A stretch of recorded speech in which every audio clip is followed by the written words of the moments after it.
delights. I almost said bastards and then thought better of it.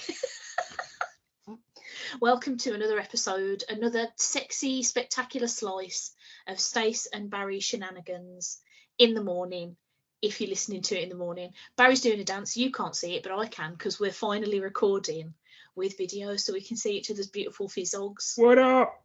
Woo! Woo! That's Barry, that is. I'm It Stace. That's us, Stace and Barry. There you go. Intro done. Tick that off. Boom. Tick it off. Job done. This is a bit I come in and say who I am and stuff. Yeah, you can do. I mean, I feel like people should know by now, but this could be somebody's first episode, and they could be like, "Who's this prick?" They wouldn't say prick because well, maybe they would. They don't know you yet. I don't think you're a prick. Hey, Barry, help. Wow. Wow. There's a lot of dick to process there. Yeah, sorry. That came out wrong. There's a lot of dick to process there. Ooh, what a start. Should we just do it again? Should we just start again? Nah. Who gives a shit? Today's episode is sponsored by J&D. That's how they do it on Sesame Street. Today's episode is sponsored by the letters J and D. I'm sponsored by Volvic, sadly. Just drinking water like a chump. Hey, someone's got to. You've got to stay hydrated, folks. That's right. It's important. That's a good bit of Stace and Barry advice. Yeah. And if you can't stay hydrated, kids, remember this episode is sponsored by J&D. Yeah. Or that, yeah. I should have got myself a beer. Anyway, I have a feeling that I know what your pick of the fortnight is for this month. For this fortnight, for this episode. Just edit out all the delete as applicable.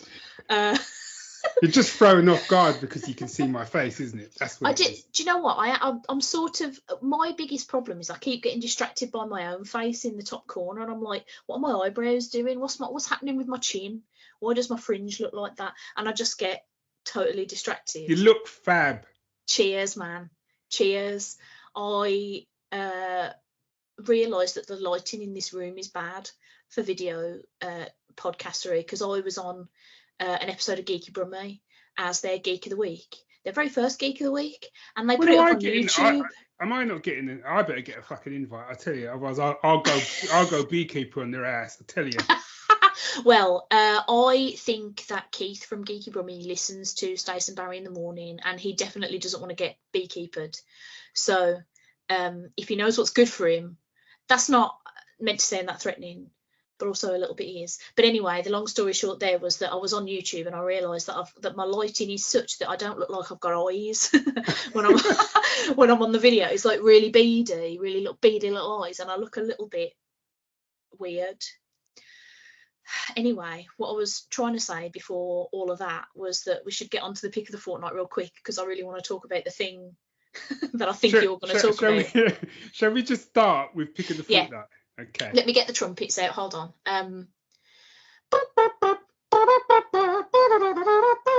Jazz. I've got no concept of what my face looks like when I trumpet, and I decided not to look because I thought it might put me off. Pick of the fortnight. I'm going to do mine really, really, really quick. Right? Okay. Because it's obvious and it's new, so I don't want to spoil it.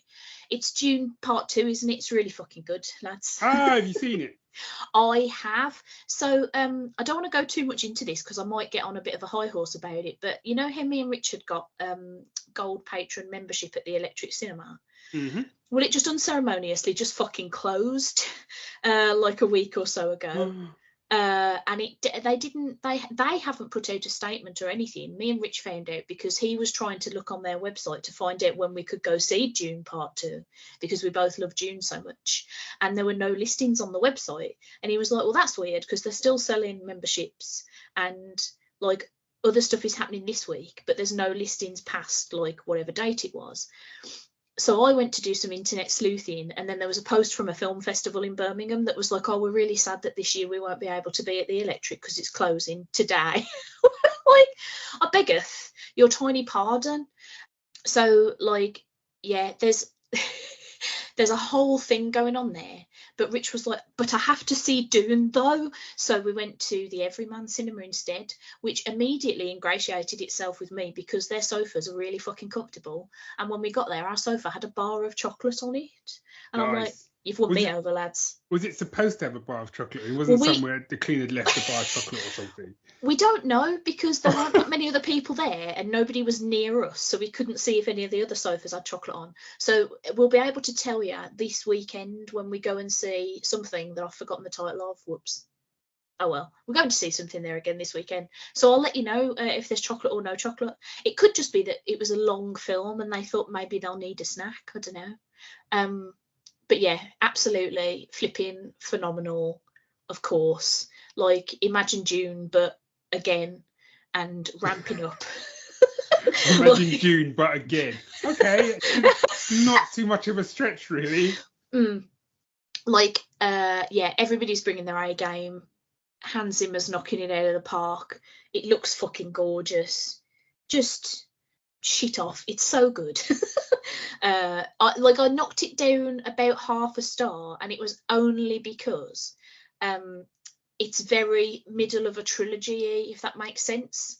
Okay. So there's like a lot of we're getting there, but we haven't quite got there. Which is, and it's all really well done, but it kind of feels a bit unsatisfactory at the end. But other than that, yeah, absolutely top tits, great stuff. Can't wait for part 3 whenever that happens. Excited about it. Bit too much sand for my liking. I don't like sand. It's crap in it. And there's a lot of it in this film. Has it been confirmed that they're actually doing a part 3?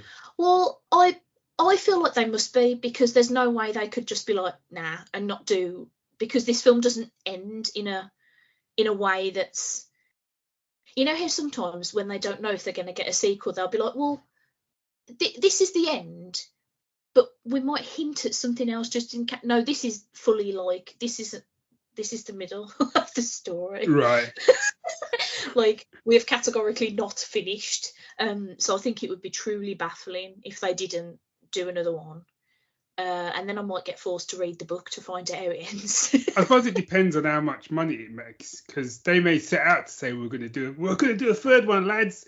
Then it makes 0 cash, and it's kind of like, nope, you're not. Well, I was going to say, because it's absolutely chock to the brim with like talent. Yeah. That ain't going to be cheap. Yeah. Like, all of those people are like big famous. I mean, sounds cheap. You could go. Yeah, names. Sounds cheap. You could go and film that shit in Blackpool. Do you know what I mean? Yeah. Oh God, I hope they do a third one. Otherwise, I'll be quite miffed. I will. I was quite miffed, says Stace. Stace and Barry in the morning. A direct quote. Put that on the poster. If they don't make a third one, I'll be quite miffed. Yeah. 5 stars. 4.5. Come on. Okay. Yeah. Too much sand. Anyway, yeah. Dune Part 2. What about you, B? What's your pick of this fortnight? Well, I realised I look a bit angelic. I'm just going to turn my lights a second. Moving away. Ooh, sexy. Mood lighting.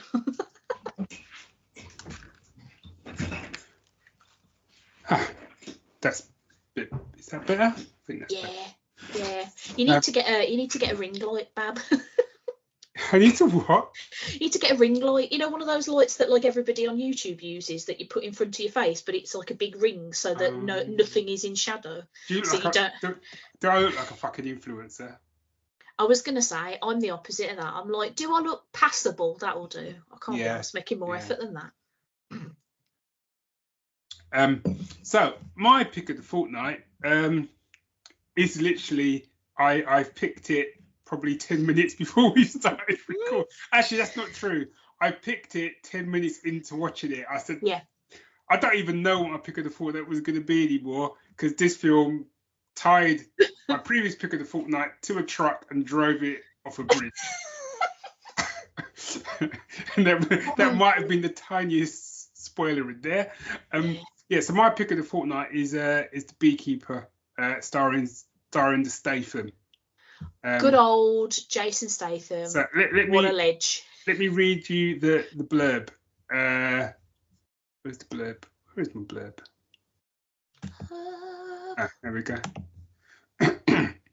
I'm going to read it Statham style. Go on. One man's brutal campaign for vengeance takes on national stakes after it's revealed he's a former operative of a powerful and clandestine organisation known as the Beekeepers, innit? Because I'm fucking Statham. Have it, you slag. I'll fucking kill you. Yeah. Buzz, fucker. Buzz, fucking buzz. Oh, B, I'm so glad you finally saw this, because as soon as I watched it, I was like, Barry has to watch this and we have to talk about it, because it's one of the best things I've ever seen. Like, it's so good. Right, so first off, right, props to the directors, because it was like an hour and 40 minutes.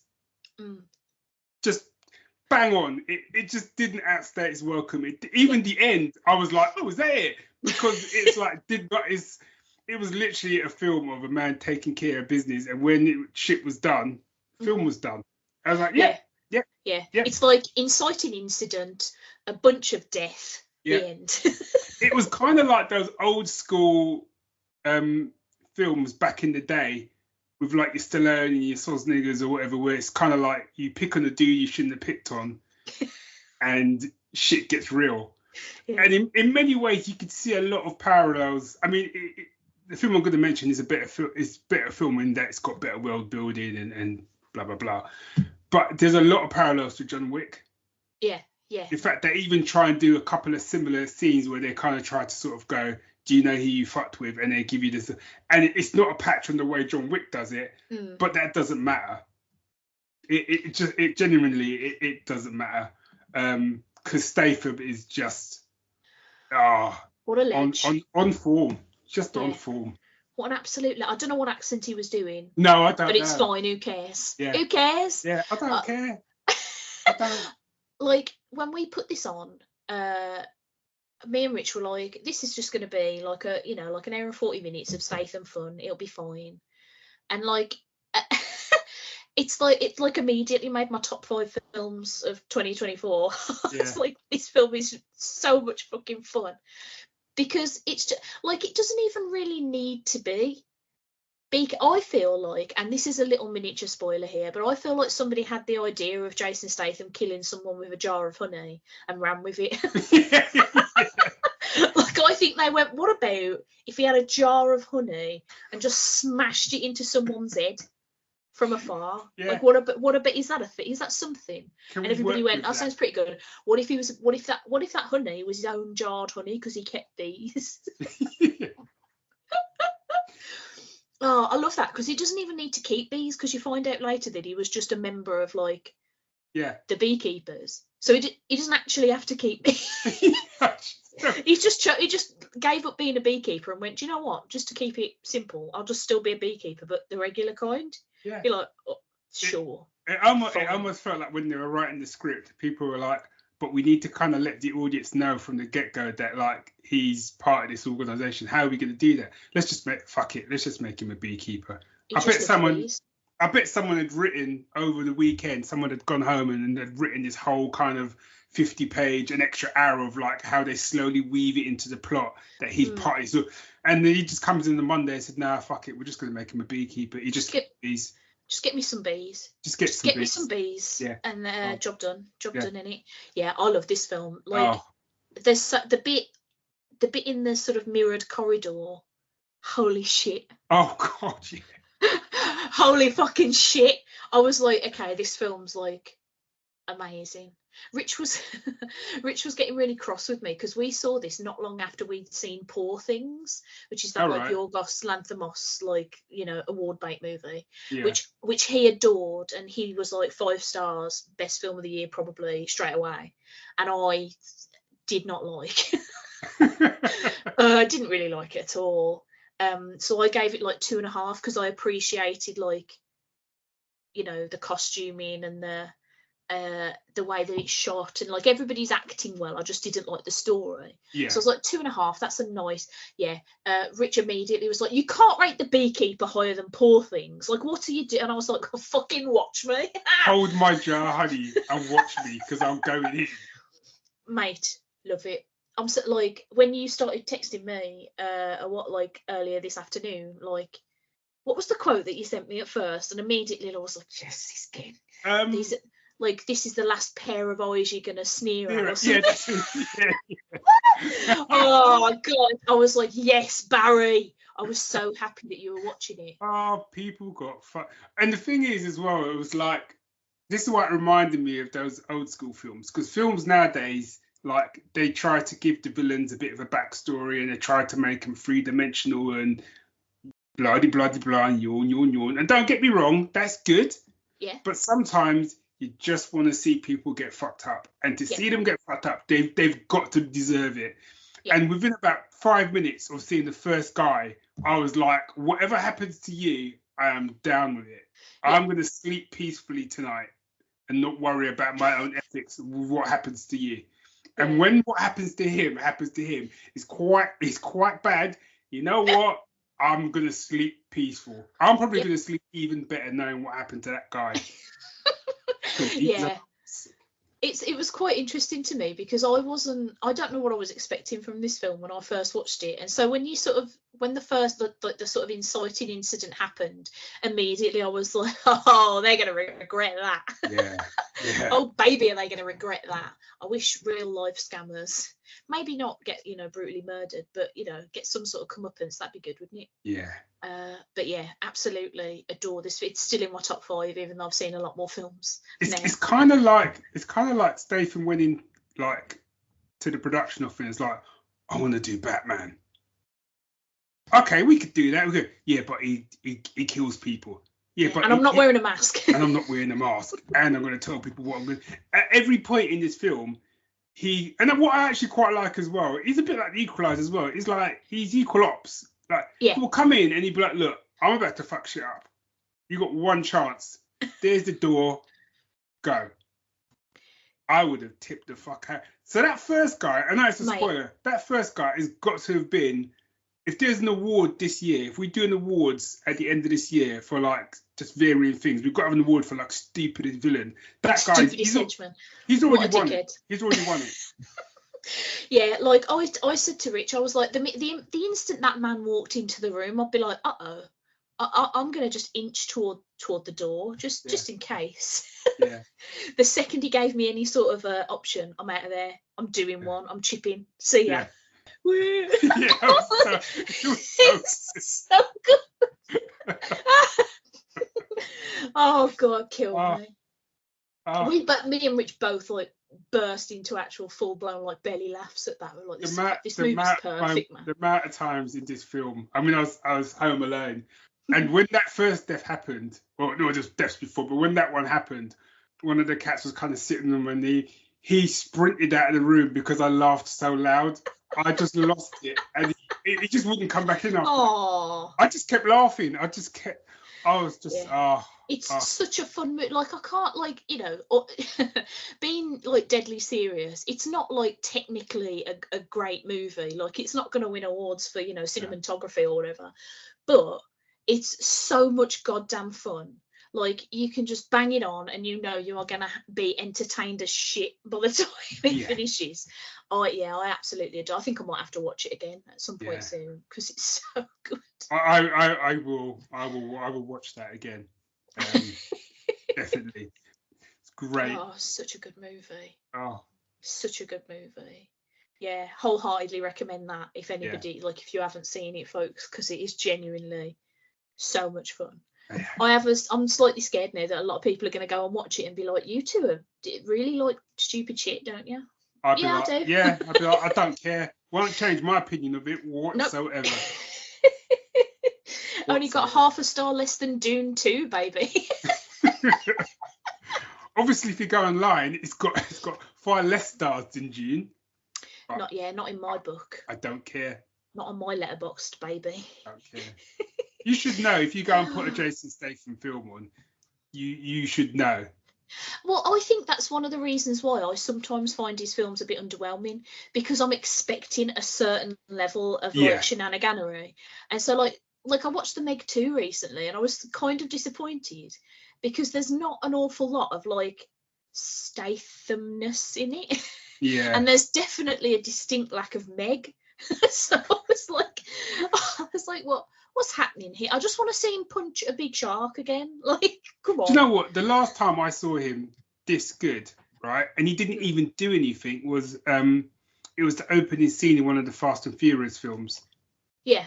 And he was the bloke's brother, and he was like, "Oh, I'm gonna take care of business, little brother." And he comes walking out, and he's just fucked up the whole hospital, and everyone's just dying and dead. And there's like one last copper, and he's like, "Yeah, hold this for me." And he gives him he throws a grenade at him, and then kicks him down some stairs or something. And I was like, yeah. Was it Statham that was in Hobbs and Shaw? Yes. I really like that. I think I like that film better than most of the Fast and Furious is. But I think that's probably because of Statham. Yeah. What a wonderful guy. Yeah. Anyway, this isn't the Statham-sode. Statham-sode. Oh, which segmento do you want to do next, Bab? Do you want to do comics? Sure. Comics. Saturday morning comics. I've read a comic.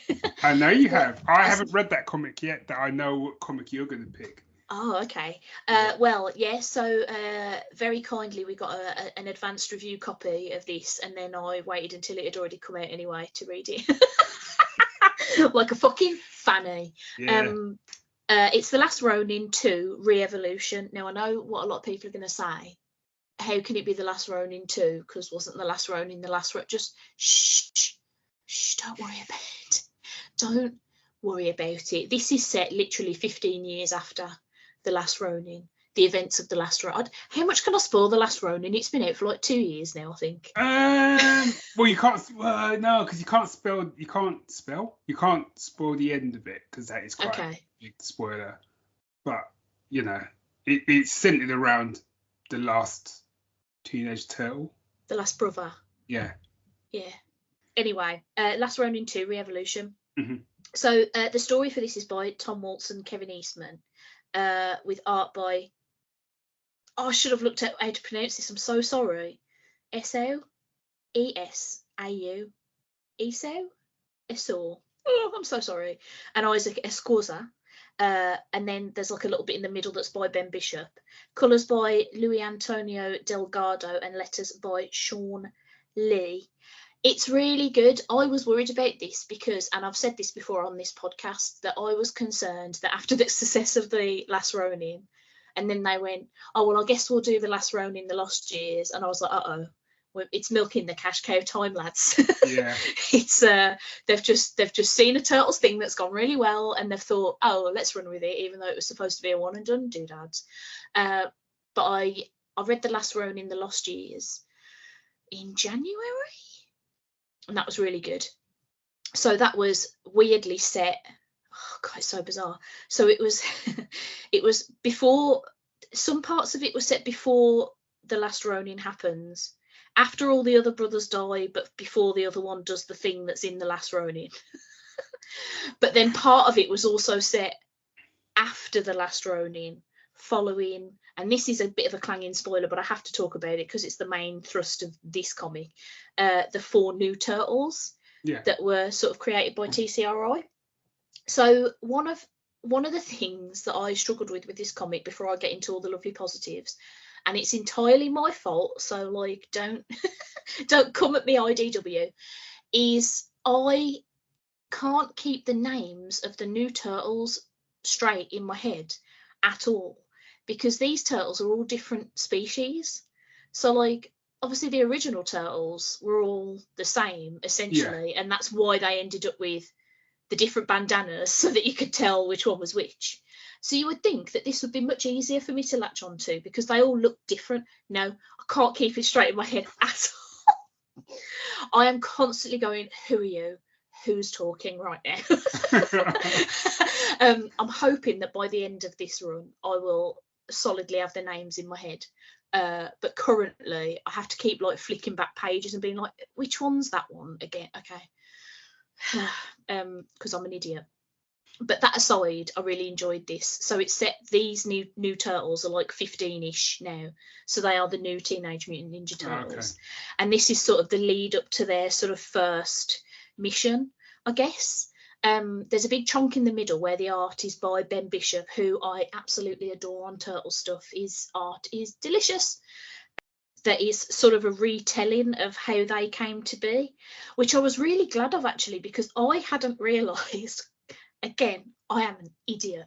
I hadn't realised that the Last Ronin stuff was based in the Mirage comic universe, not the current IDW comic universe. So, because Splinter and the Turtles have a different origin in the newer IDW stuff compared to the original Mirage run.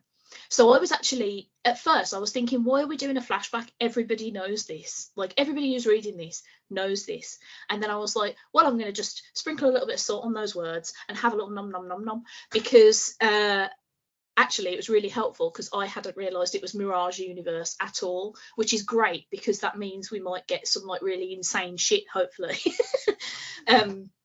But yeah, I absolutely love it. It's really well setting up the new Turtles, I think. So far, we haven't seen much of their individual personalities, so I'm really hoping that they're not just like carbon copies of what's gone before the other brothers. Yeah. But so far, I'm really liking it. I really like that the turtles that they're all different kinds of turtles. That was one of my favourite things about Rise of the TMNT, because I like that visual difference between them all. It gives them a bit more character, I suppose. Yeah. But yeah, I mean, this was very much like a setup issue, so there's not like an awful lot to say about it. But like, yeah, the writing is really solid. The artwork is great. The colours are chef's kiss. And aside from the fact that I'm a donkey who doesn't remember anything, you know, about an hour after she's looked at it, it's really, really good. Highly recommend from me. But obviously, read The Last Ronin and The Last Ronin: The Lost Years first. Because even with that flashback in the middle, you will be lost. As I was, because I started to read this. I was like, oh, great. And I got about 7 pages in, and I was like, who's this then? I've got no idea. Do you know how bad it was? Is it opened the first page, and I was like, why is there a female Shredder? Do you know what? I will say that they have really leaned into, so that's Casey Marie, that's April and Casey's kid. But she was in the Lost Years. Yeah. But they've really leaned into her looking very ninja. And I almost mistook her for Karai the first time I opened it. I was like, hold on, have we gone back in time? Nope. Yeah. I am just being a div. But yeah, no, yeah, you definitely really need to read those for the context. But I don't know why you would pick up The Last Ronin 2 if you hadn't. Well, my thing was, I thought I could dive in. I haven't read The Lost Years yet. Okay. It's worth it, I think. Yeah, I thought I could just dive in, and quickly I got it slapped into realising I couldn't do that. So I need to go back and to be honest, that's no hardship, because I loved The Last Ronin. Yeah. I mean, the fact that you saying Lost Years is good means I will give it a go, because I was a bit like you. I was kind of like, it was so good as a standalone story that I didn't need to see anymore. Yeah, I think the Lost Years. I almost said The Last Years. Good God, too many short L words. The Lost Years is really good at setting up the new Turtles by way of following. I've already spoiled who the Last Ronin was, haven't I? It's not with the power of editing, you haven't. Just bleep it out. It's just like, yeah, the thought bubbles are burp. Yeah, by following that particular brother and telling his story, it sort of lends a bit of context to the new ones and sort of sets them up ready for this, like the Last Ronin 2. So I'm really interested to see where it's going to go, but also slightly worried, because it is just like the start of like a whole new different Turtles iteration, and they could milk the shit out of it. because it's like we've just set up a whole new thing, so we just fucking run off with it. And like, part of me is worried that it's going to end up like being truly an insane level of billions of Last Ronin content. But then I also think, like, IDW is so good with the turtle stuff. Like, I don't think I've read an issue of the turtle stuff, and I've read nearly everything that's even out. I'm only about 20 issues behind, I think, in the main run, because I'm waiting for a hardback to come out. But I don't think I've read an IDW comic that I've thought was shit. And I think the amount that I've thought were just all right, I could probably count on one hand. Yeah. And there's been like 150 issues and several mini-series and crossovers with Ghostbusters, and they did one with Stranger Things, which I haven't read yet. I don't know how that's going. Your bamboozled face was exactly the face I thought. I was like, hold on, what? To be fair, Batman and Ninja Turtles did work. Yeah, that was really good too. So yeah, like I just need to learn to stop going, oh, but what if this is shit though, and just let it happen and see how good it is, because it's usually good, and I have to eat my stupid words. Bell end. But anyway, yeah, Last Ronin 2, thumbs up from me. Nice. There you go. What's your Saturday morning comic? Have we got time? I'll do it. It's the Beekeeper taking all the time. No, I'll do it. I'll do mine quickly. But you remember I talked about a comic called Batman White Knight? Yes, I loved. So after I read that, I decided, because there's basically a few titles in that series, a little bit like Last Ronin, and my worry, a little bit like Last Ronin, was they were going to milk it for all it's worth. So I've now read 2 other titles. One which is Batman Curse of the White Knight, I think it's called, and the other one which is Batman White Knight presents Harley Quinn. So the Curse of the White Knight was brilliant. I just want to say that it was brilliant. It was a great follow-up. Something Dave and I always talk about is the idea of legacy, that the fact that actually a lot of these comics, the story doesn't really evolve, the characters don't evolve, they're just doing the same thing over and over again. Oh boy, not this one. Batman in this one is very different. And actually, I dare say, he's a really, really likable, relatable Batman / Bruce Wayne. Oh, okay. You kind of really do sort of root for him in a way that I didn't always. I was just like Batman just because he was cool and he's always like had a gadget or something. But this one you really root for him and feel for him. Great comic. However, White Knight presents Harley Quinn is my pick. The reason being, Harley Quinn is always one of those characters that I'm ambivalent towards. Yeah. I've just got no real interest in her. In the comics, in the cartoons. I mean, I do love I did love the Harley Quinn TV series. That was like the animated comedy one. That is quite funny. Oh, yes, it is. To be fair, that is quite funny. And same for the films. I just, bit of a one-trick pony. However, what I love about this version of Harley Quinn is they've really leaned into the fact that actually she was a former, psychiatric psychologist, psychologist, so this one is much more kind of like, they kind of bring her in because she kind of becomes, it's not really a spoiler, she kind of becomes a little bit good, but they sort of bring her in almost as a kind of criminal profiler. So this story is kind of almost like a kind of Silence of the Lambs type hunting for serial killers, which is what she's doing, but also trying to find her way within this kind of new sort of White Knight universe type thing, and it's brilliant. It's really, really good. I cannot recommend it enough. However, obviously, you need to have read the first 2, really. Yeah. I mean, in some ways you could go straight into it, but I feel that you'd lose a lot of the context, and definitely her relationship with Batman is really, really interesting and really cool in this. Nice. And the art is lovely. All the art is lovely. Ooh. Excellent, eh? Yeah.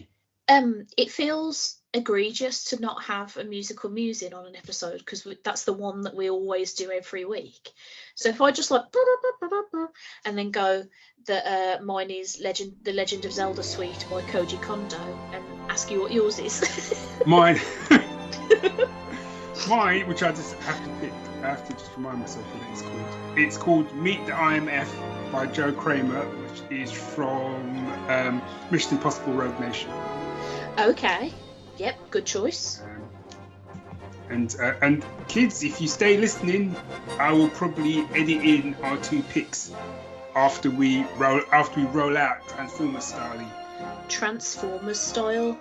If I tried to roll anywhere, I think I wouldn't get up again. Likewise. Yeah.